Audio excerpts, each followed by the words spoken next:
Hello, welcome back into another episode with me, Dr. Darnise. Today I want to talk about the nature of God, the nature of reality, the nature of life, all those kind of questions. Okay, of course I can't really talk about all those things right here, right now, but I thought we might start a new series about the nature of reality, the nature of God. How do we know who or what God is?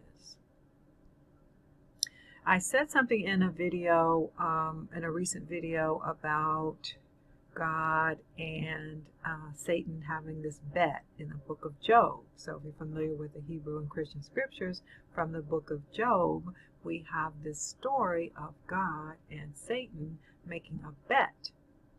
And someone came back around and asked me, wait, what? I mean, they knew about the story of Job as well. You might make as well too. But that part might have gotten past you because typically people think of the book of Job as being, sure enough, a story about a man, Job, who goes through a lot of trials and tribulations and sufferings and yet maintains his faith.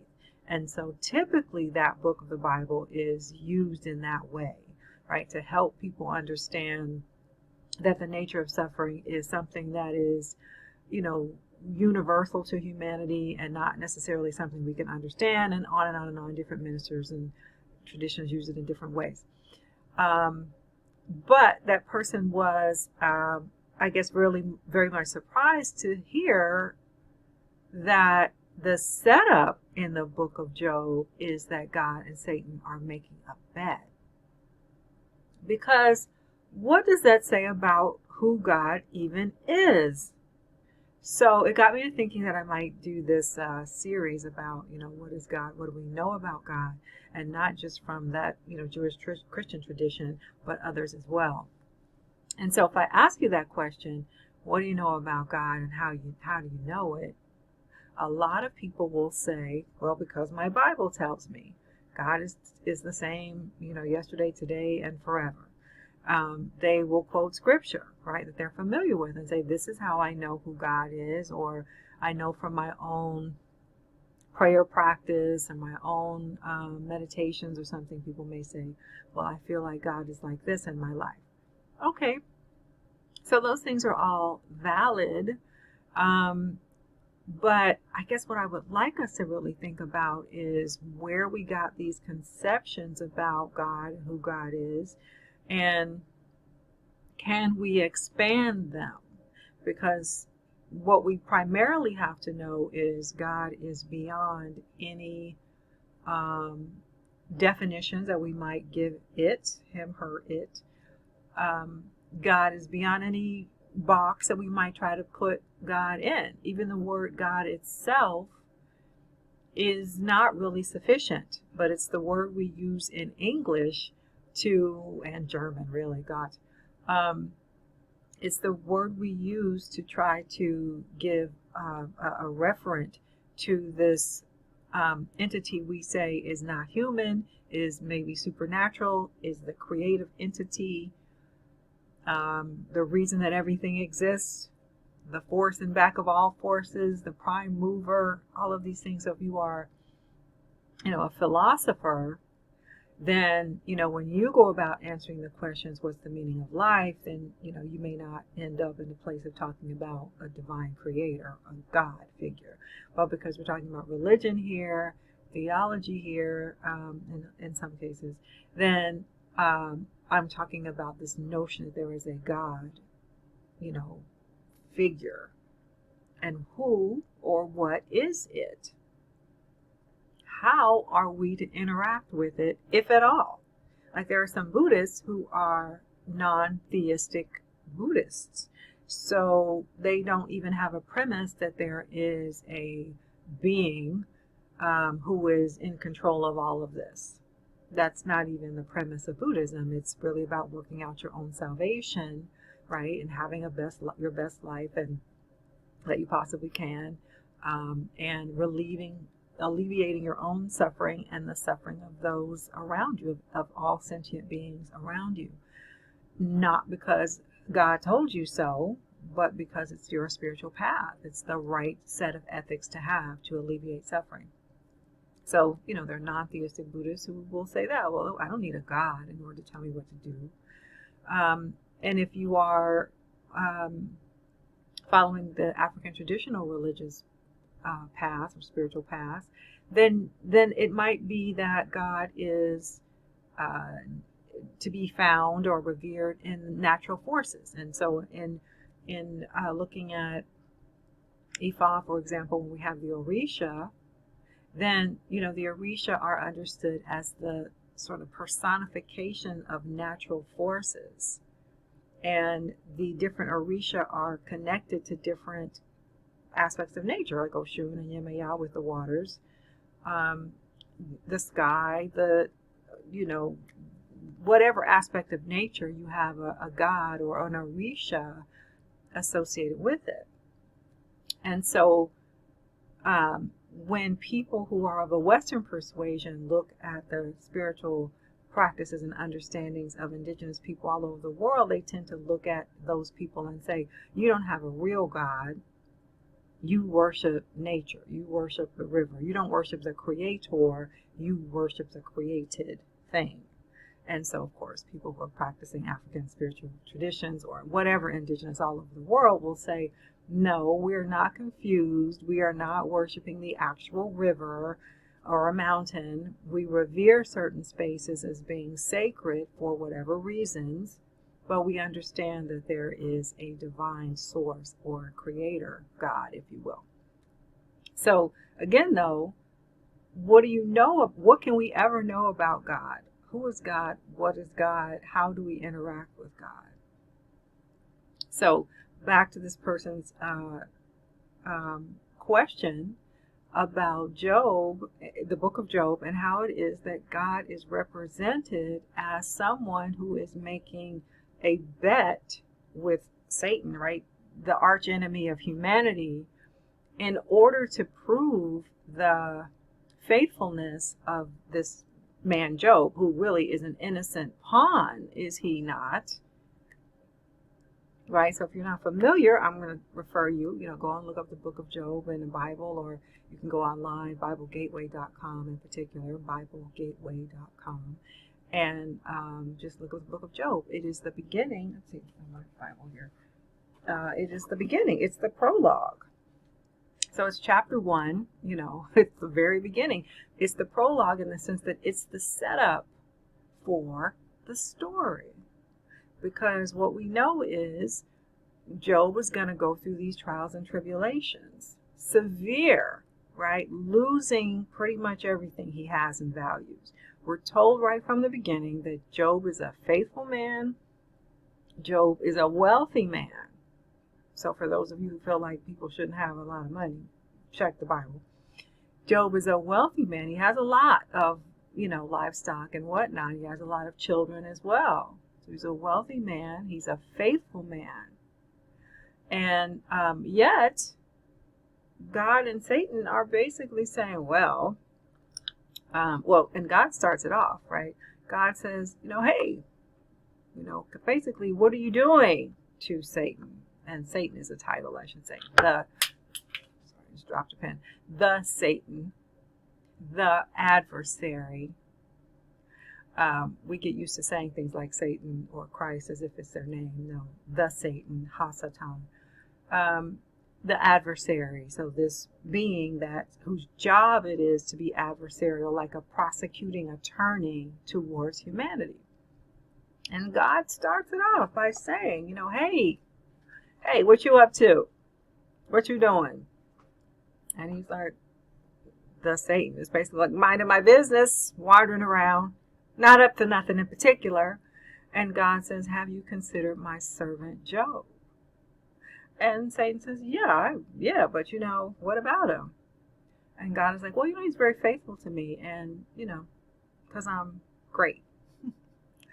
And Satan challenges him because that's the Satan's job, to be adversarial. And says, well, of course he's so faithful, he has everything, and you keep a protective hedge around him. But if you give me a shot at him, then, I'll make him curse your name. Because, It's not that Job is so special. It's not that Job is really faithful because he wants to be so faithful. It's that, you know, you are protecting him, but I can make him curse you. And so then God says, okay, do what you will, but don't hurt him, like physically, don't kill him. And so then after that, so then there's an agreement, there's a bet, and the game is afoot. And so the whole rest of the book is Job undergoing, the loss of his stuff, all his stuff. His children are dying. I mean, just his friends are, first his friends are supportive, and then they start looking at him with the side eye, like, you might have done something to deserve this. Like, have you done this? Have you done this? Have you made sure you did this? Did you do what you're supposed to do as a faithful person? Did you make your sacrifices? Did you do all these things?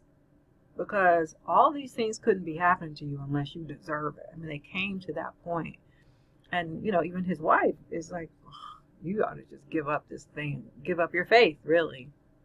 Because this is all bad.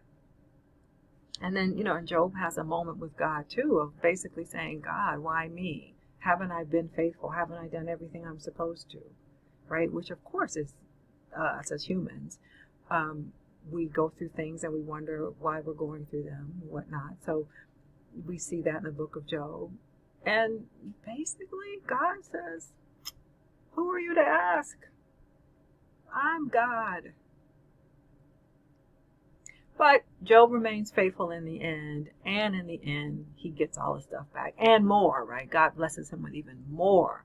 Because his point is proven, he wins the bet. His point is proven with the Satan. Like, see, I told you, he's my man, he's faithful, he's going to be with me forever and ever, amen. And, but yeah, the story, the representation of who God is, you could say is very problematic. Because what is this life we're living here when we're going through difficult times? I mean, where is God? A lot of times people will have that question, or some people will walk away from their faith entirely. And they don't think that God would or should allow for bad things to happen. Why would God, who is all powerful and knowing, subject humans to suffering? Is God a narcissist? Is God neurotic? Is God insecure? Like, none of these things that we would really associate with a real divine entity. Right? Because this entity seems to have a lot of human frailties and insecurities, which might really tell us something about the people who wrote the book of Job, or who wrote the whole Bible, actually, that there are people writing it, as opposed to the skies opening up and, some divine scripture dropping down to the earth. People wrote it, right? And so they've written Yahweh to be someone who's needing his ego stroked? I don't know. Tell me what you think. Are you familiar with the book of Job? If you haven't read that part in a long time, go back and read it. Again, it's the very first. It's the prologue. It's the setup. So Job chapter 1, verse 1. And read that and tell me what you think. Or tell me, if you believe in a God, who is this God? How do you know there's a God? What is this God like? How is it that we've come to make God in our own image, right? We have anthropomorphized God, meaning we've made God in the image of a person. That's really what we've done. Not so much that God has made us in God's image, but we've made God in our image and turned God into a man. Okay, so what are we supposed to make of this being, and how do we know how we're supposed to interact with it? What does this God need? Right? And then you look at the different traditions around the world. Okay, well, if you have these religions of the book, Judaism, Christianity, and Islam, that present Yahweh or Allah as someone who needs a sacrifice, why is that? Why does God need a sacrifice, especially a bloody one? Why does someone have to die for God to be happy? Put in a comment, what do you think? Now, in the other kind of religions that are, African traditional or any sort of nature-based religions, they have another understanding entirely. Again, it's more more of an understanding that you revere God through nature, and so you don't have to anthropomorphize God, although a lot of times God gets turned into a person. God, a singular God, gets manifested in a whole bunch of different kinds of gods. And so we'll say, oh, well, those people believe in a bunch of different gods, so they are not even monotheistic. They don't have it right. But a lot of times they understand there's only one in back of all of those, right? The Hindus, if you know how Hindu gods are represented, right? And very, very much in a fanciful form. I don't even know how many Hindu deities there are, but they understand there's really only one Brahman. There's really only one, right? And Ifa, there's only one. And then there's all of these Orisha. There's only one, Olodumare. So, and yet in practice, the way humans practice and interact with the God is to say, well, I need an individual one. I need one that's closer to something I can relate to. I don't know. So we tend to do it that way. Anyway, I'm going to wrap up this video. For sure, we should have some comments. I've been appreciating those of you who are staying to the end, long haul crew, and commenting, because I mean for these videos to be, more back and forth. And I guess I should do a live so that we can really have some live back and forth on these topics, because there's no one right answer to matters of spirituality, right? Even though a lot of people think they have the one right answer.